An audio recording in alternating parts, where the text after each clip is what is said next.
우리 민족은 옛날에 잔치를 할 때면 꼭 돼지를 잡곤 했습니다. 그런데 돼지를 잡는 데는 그만한 이유가 있었습니다. 먼저 주인이 소를 잡으려고 하니까 소가 이렇게 말했습니다. 주인님, 제가 죽으면 누가 밭농사를 짓습니까? 그 이야기를 들으니까 그럴듯해서 주인은 개한테 갔습니다. 그랬더니 개가 하는 말이 이랬습니다. 주인님, 제가 죽으면 누가 집을 지킵니까? 그 말도 그럴듯해서 주인이 이번에는 암탉을 찾아갔습니다. 그러자 암탉도 이렇게 말했습니다. 주인님, 제가 죽으면 누가 계란을 낳아줍니까? 그 말을 듣고 주인이 마지막으로 돼지에게로 다가갔습니다. 그러자 허구한 날 먹고 자고 피둥피둥 놀기만 하던 돼지가 주인을 빤히 쳐다보면서 이렇게 말하더랍니다. 뭘 봐요? 빨리 불 지피시지. 그래서 그때부터 잔치집에서는 언제나 돼지를 잡았다는 슬픈 전설이 있습니다. 우리가 아는 대로 소나 개나 닭은 모두 다 살아있는 동안 귀하게 쓰임을 받습니다. 그러나 돼지는 그렇지 않습니다. 살아있는 동안에는 그 어떤 용도로도 쓰임받지 못합니다. 그러니까 다른 동물과는 분명히 차이가 있는 것이죠.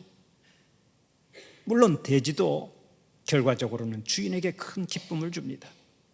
돼지가 죽은 다음에는 머리부터 시작해서 족발에 이르기까지 모든 것을 다 내어주고 가지 않습니까? 어떤 면에서 돼지는 자기 몸을 통째로 주고 갑니다. 그러나 결정적으로 살아있을 때는 쓰임받지 못하는 아쉬움이 있는 것입니다. 하나님은 우리가 살아가는 동안 매 순간 쓰임받는 존재가 되기를 원하십니다.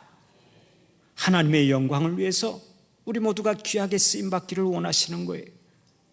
사랑하는 우리 성도들은 평생 하나님께 귀하게 쓰임받고 하나님께 큰 영광 돌리시기를 바랍니다.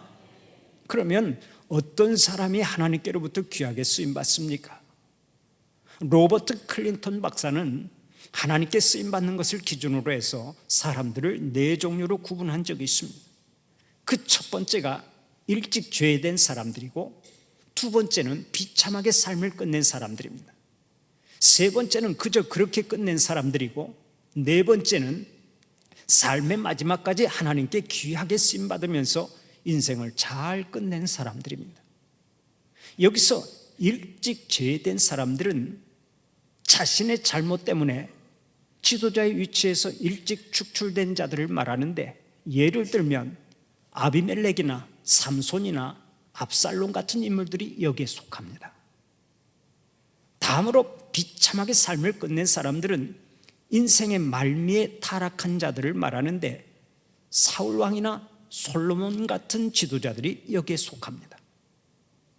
그리고 그저 그렇게 끝낸 사람들은 하나님께서 맡겨주신 사명을 완수하지 않은 자들을 말하는데, 엘리 제사장을 그 대표적인 인물로 꼽을 수 있습니다. 또 삶의 마지막까지 하나님께 쓰임받으면서 승리한 사람들로는 아브라함이나 욥이나 요셉이나 엘리야나 다니엘이나 바울이나 베드로 같은 인물들을 꼽을 수 있습니다. 이처럼 사람마다 삶의 내용이 다르게 평가되는 이유는 삶의 과정에서 누구에게나 닥쳐오는 사탄의 유혹에 대처했던 방법이 저마다 다르기 때문입니다. 사탄의 유혹과 싸워서 승리한 사람이 있는가 하면, 사탄의 공격 앞에서 무릎을 꿇고 비참하게 삶을 마감한 사람들도 셀 수 없이 많이 있습니다. 사랑하는 우리 성도들은 사탄의 모든 시험과 유혹을 이기고 언제나 하나님께 귀하게 쓰임받는 자들이 되시기를 간절히 축원합니다. 그런 의미에서 우리는 오늘의 본문을 주목해야 합니다. 본문을 보면 하나님께 귀하게 쓰임받는 비결이 나오기 때문입니다. 오늘의 본문은 예수님이 예루살렘 성에 입성하실 때의 장면을 기록한 내용입니다. 예수님은 전에도 종종 예루살렘에 입성하신 일이 있습니다. 병든 자를 고쳐주고 사죄의 은총을 베풀어주고 천국 복음을 전하기 위해서 자주 예루살렘 성에 입성하셨습니다. 그러나 이번만큼은 그 성격이 다릅니다. 예수님은 십자가에 못 박혀 죽기 위해서 예루살렘에 들어가셔야 했습니다. 우리를 죄와 사망에서 구원하시기 위해 친히 죽음의 자리로 한 발자국 한 발자국 걸음을 옮기신 것입니다. 예수님이 예루살렘 성으로 들어가시자 많은 사람들이 뛰쳐나와 소리를 쳤습니다. 호산나, 찬송하리로다, 주의 이름으로 오시는 이여. 여기서 호산나라고 하는 말은 이제 구원하소서라는 말입니다. 이스라엘 백성들은 로마의 압제에서 해방시켜달라는 뜻으로 호산나를 외쳤고 우리 주님을 열렬히 환영했습니다. 그런데 그때 예수님이 타고 가신 동물이 어떤 동물입니까? 바로 어린 나귀 새끼입니다. 성경이 예언한 대로 예수님은 어린 나귀 새끼를 타고 입성하셨습니다. 스가랴 9장 9절을 보면 이렇게 말씀하고 있습니다. 시온에 따라 크게 기뻐할지어다, 예루살렘에 따라 즐거이 부를지어다. 보라, 내 왕이 내게 임하시나니 그는 공의로우시며 구원을 베푸시며 겸손하여서 나귀를 타시나니 나귀의 작은 것 곧 나귀 새끼니라. 예수님은 이 예언의 말씀에 응하기 위해 친히 나귀를 타셨습니다. 또 겸손하셔서 나귀를 타셨습니다. 모든 왕들은 말을 타고 개선장군처럼 입성합니다. 군말을 타고 많은 호위병을 거느리고 칼찬 병사들을 거느리고 만백성의 환호를 받으며 입성합니다. 그러나 예수님은 평화의 왕으로 오셨기에 평화의 짐승인 나귀를 타셨습니다. 그것도 큰 나귀가 아닌 새끼 나귀를 타고 입성하셨습니다. 그런데 예수님은 나귀를 타기 전에 사랑하는 제자 둘을 불러놓고 이렇게 말씀하셨습니다. 너희는 맞은편 마을로 가라. 그리로 들어가면 곧 아직 아무도 타보지 않은 나귀 새끼가 매여 있는 것을 보리니 풀어 끌고 오라. 만일 누가 너희에게 왜 이렇게 하느냐 묻거든 주가 쓰시겠다 하라. 그리하면 즉시 이리로 보내리라. 제자들 둘이 가서 보니까 정말로 거기에 나귀 새끼가 매여 있었습니다. 제자들은 지체하지 않고 나귀를 풀었습니다. 그러자 주인이 나타나서 왜 그러시오? 왜 남의 나귀를 풀어가시오? 하고 물었습니다. 제자들이 말했습니다.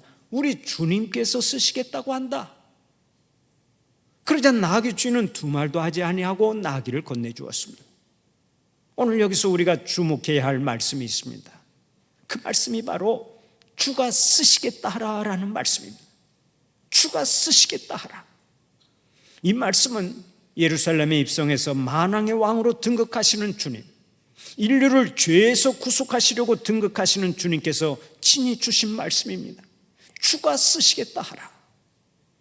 지금도 우리의 왕이 되신 주님께서 우리를 향해 말씀하시는데 주가 쓰시겠다 하라라는 이 말씀이 여러분에게 천둥 소리처럼 들려지시기를 바랍니다.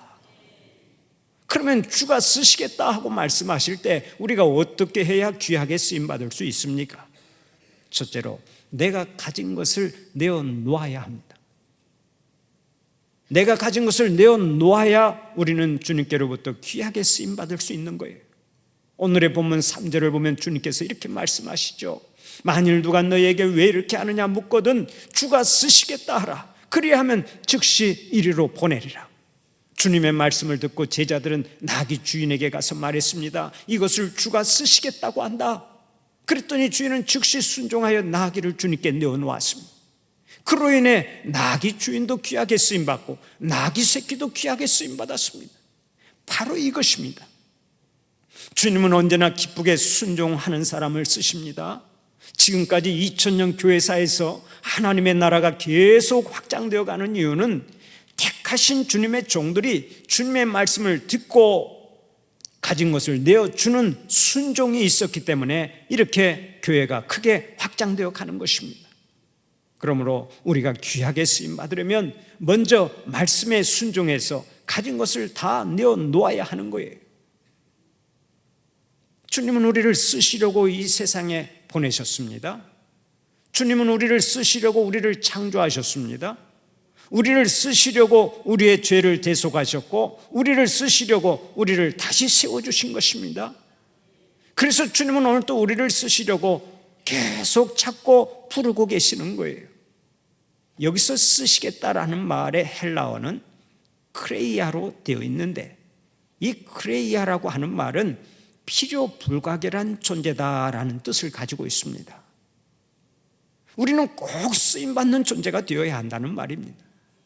우리가 이 세상에 태어나서 쓰임받고 싶은 욕망을 가지고 사는 것은 살고 싶다는 욕망과 똑같습니다. 그래서 사람들은 자기가 그 어디에도 쓰임받지 못한다고 생각하면 삶의 의욕을 잃어버리고 비참한 존재가 되어버리는 거예요. 그만큼 쓰임받는다고 하는 것이 중요한 일입니다. 그런데 우리가 쓰임을 받아도 누구에게 쓰임받느냐가 참으로 중요하겠죠. 우리가 마귀에게 쓰임받으면 마귀의 자식이 되고, 하나님께 쓰임받으면 하나님의 자녀가 되기 때문입니다. 사랑하는 우리 성도들은 평생 오직 하나님께만 쓰임받는 자들이 되시기를 바랍니다. 그런데 여기서 우리가 하나 꼭 상기해야 할 것이 있습니다. 하나님께서 나를 쓰시지 않으면 결국은 나를 마귀가 사용한다는 사실이 그것입니다.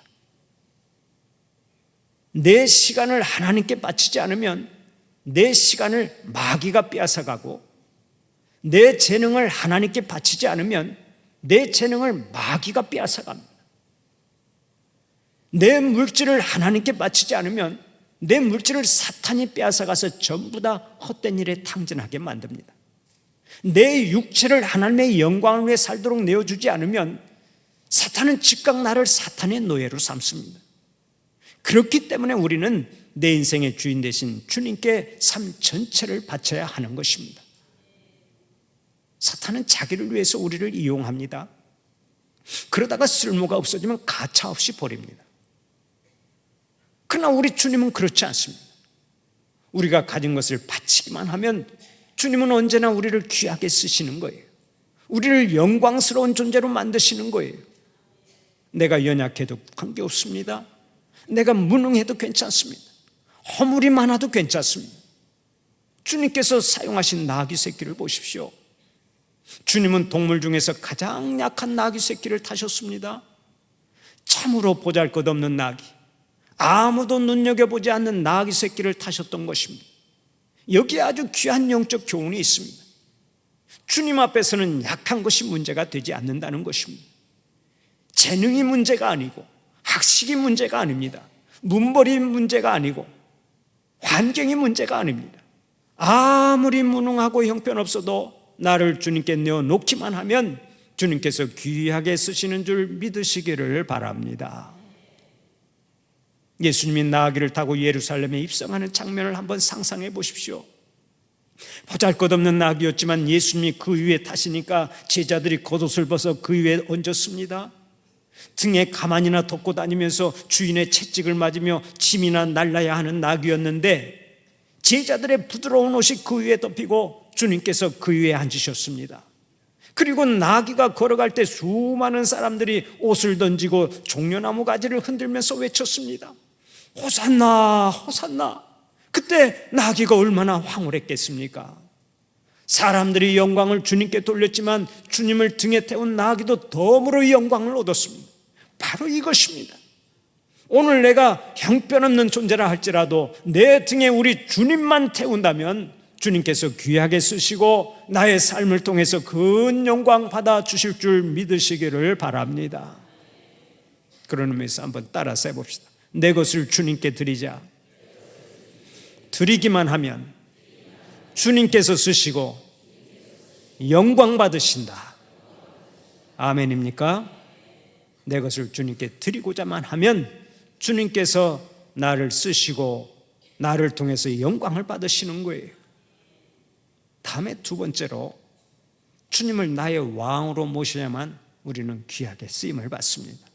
오늘에 보면 3절을 보면 주가 쓰시겠다 하는 말씀이 나오는데, 여기서 주라고 하는 말은 영어로 Lord, 곧 주인을 의미하지요. 한자로는 임금주자를 씁니다. 그러니까 주님은 나의 왕이시요 나의 주인이시라는 얘기입니다. 그러면 주인이라고 하는 말은 무슨 뜻을 가지고 있습니까? 내 인생의 주권이 오직 주인 되시는 주님께 있다는 것입니다. 그렇습니다.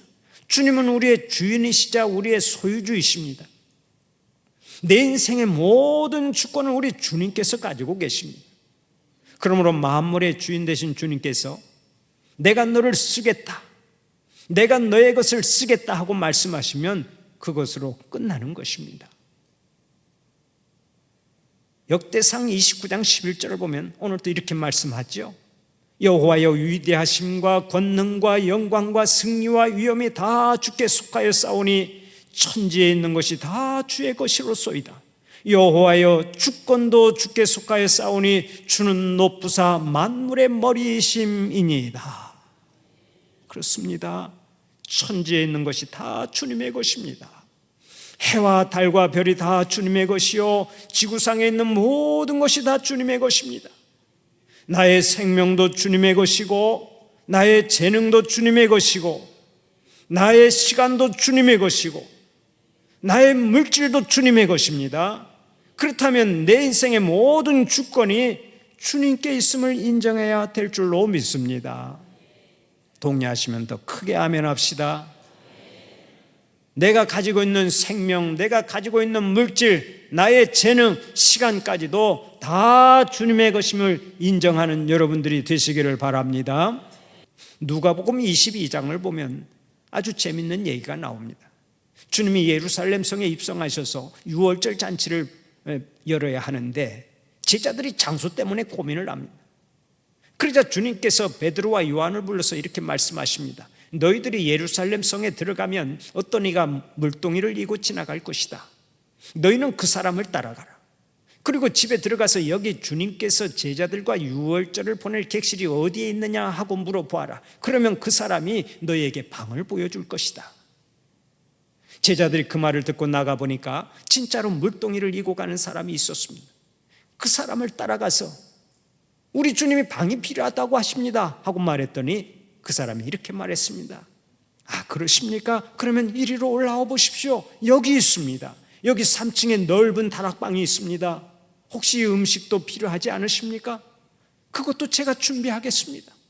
이 모든 것이 다 주님의 것이고 주님이 쓰신다는데 제가 반대할 이유가 어디에 있겠습니까? 어서들 오십시오. 그렇게 해서 예수님과 제자들은 그 집에서 유월절 잔치를 벌이셨는데 성경이 그것을 증언하고 있습니다. 우리가 아는 대로 우리가 이 땅에 올 때 아무것도 가지고 온 것이 없습니다. 생명도 주님이 주시고, 건강도 주님이 주시고, 물질도 주님이 주시고, 재능도 우리 주님이 주시고, 시간도 우리 주님이 주셨습니다. 여러분, 하나님이 불러가시면 여러분은 지체하지 아니하고 즉각 이제 하나님 앞에 가서 인생 보고를 해야 합니다. 지금까지는 하나님이 기회를 주셔서 여러분들이 마음대로 시간을 사용했지만은 하나님께서 불러가시면 이제 시간도 반납을 해야 되는 거예요. 오늘 우리가 이 세상에서 소유하고 있는 것들을 영원토록 사용할 것 같지만은 결국 그렇지 않은 것이 우리의 인생살이입니다. 우리 하나님께서 불러가시면 우리는 모든 것을 다 반납해야 돼요. 오늘이라도 하나님께서 우리를 부르시면 우리가 가지고 있는 것들을 다 반납해야 되는 거야. 생명도 주님께 바치고, 육체도 두고 가고, 집도 두고 가고, 차도 두고 가야 돼요. 가지고 갈 수 있는 것은 단 하나도 없고 오직 우리의 영혼만 돌아갑니다. 그것이 우리의 인생입니다. 그렇다면 우리의 주인 되신 하나님께서 쓰시고자 할 때는 언제든지 가진 것을 즉각 내놓아야 할 줄로 믿습니다. 그런데 우리가 주님께 쓰임받는 자가 되면 하늘과 땅에 큰 소동이 일어나는 것을 알아야 합니다. 본문의 내용이 똑같이 기록된 마태복음 21장 10절을 보면 예수님께서 나귀를 타고 예루살렘 성에 입성할 때 큰 소동이 일어났다고 말씀합니다. 여기서 소동했다 하는 말은 지진이 일어나듯 천지가 진동했다라는 뜻입니다. 무슨 얘기입니까? 우리가 비록 나귀처럼 초라한 존재지만 주님을 태우고 다니기만 하면 주님 때문에 진동이 일어나야 한다는 것입니다. 그렇습니다. 내가 주님을 모시고 가정에 들어가면 주님 때문에 가정이 진동해야 합니다. 내가 주님을 모시고 직장에 들어가면 주님 때문에 직장이 진동해야 하는 거예요. 내가 주님을 모시고 국회에 들어가면 주님 때문에 국회가 진동해야 될 줄로 믿습니다. 지금 차별금지법을 발의를 해서 그것을 이제 통과시키려고 하는 그런 사람들이 많이 있는데, 그 차별금지법의 그 본래 정신은 좋은 거예요. 건강한 사람이나 장애인이나 차별하지 말고, 또 피부 색깔 차별하지 말고 우리가 똑같이 동등하게 대하고 평등하게 대해야 된다 하는 그 취지는 좋습니다. 그런데 그 차별금지법 속에 동성연애, 동성결혼을 합법화시키려고 하는 아주 안 좋은 독소조항이 들어가 있어요. 그런데 그것을 포함시켜서 그거를 국회에서 이제 통과시키려고, 입법화하려고 하는 그런 사람들이 있는데, 그런 것은 철저하게 막아 주어야 되는 거예요. 우리 하나님께서 남자와 여자를 지으시고 그들을 짝 지어 주셨습니다. 그러면서 행복하게 살아라고 하나님께서 온갖 복을 주셨는데, 그것을 역행하면서 어디에 가서 행복을 노래하고 살겠습니까? 사탄은요, 우리가 불행하게 살아가도록 하면서 멸망의 길로 이끌어가려고 온갖 것을 다 동원해서 우리를 유혹하고 우리를 시험에 들게 하는 거예요. 그 실체를 안다면은 오늘 우리가 정신 바짝 차리고 살아야 되는 것이고, 항상 하나님의 말씀을 기준으로 살면서 우리 하나님 뜻을 이루어드리고 우리 하나님 예비하신 복을 충만히 누리는 하나님의 자녀들이 되어야 할 줄로 믿습니다.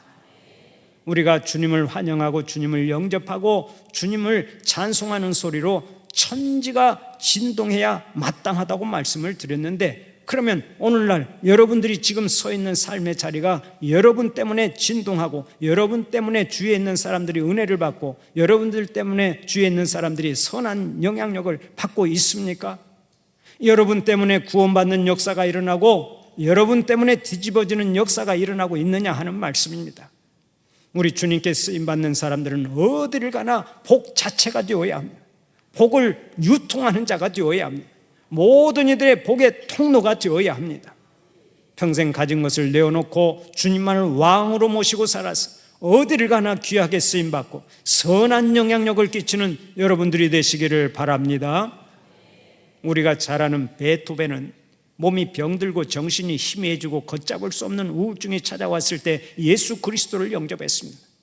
그때부터 예수님이 베토벤의 왕이 되고 영광의 주님이 되셨습니다.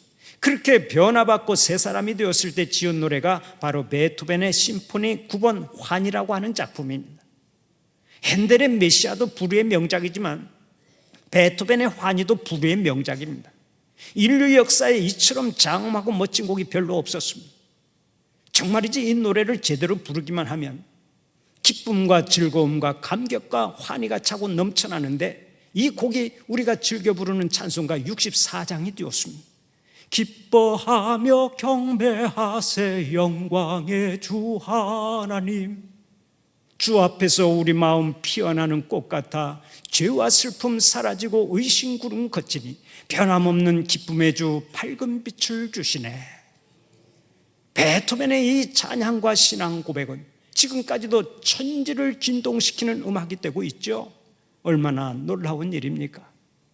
우리가 예수 잘 믿고 우리 주님께로부터 귀하게 쓰임받으면 우리가 가는 곳이 진동하면서 우리 하나님의 영광을 높이 드러나게 될 줄로 믿습니다. 우리의 주인 되시는 주님은 오늘 또 우리를 통해 일하기를 원하십니다. 사랑하는 우리 성도들은 언제나 주님을 왕으로 모시고 살면서 가진 것을 주님께 기꺼이 내어놓고 우리 주님께 귀하게 쓰임받는 복이 있기를 간절히 축원합니다.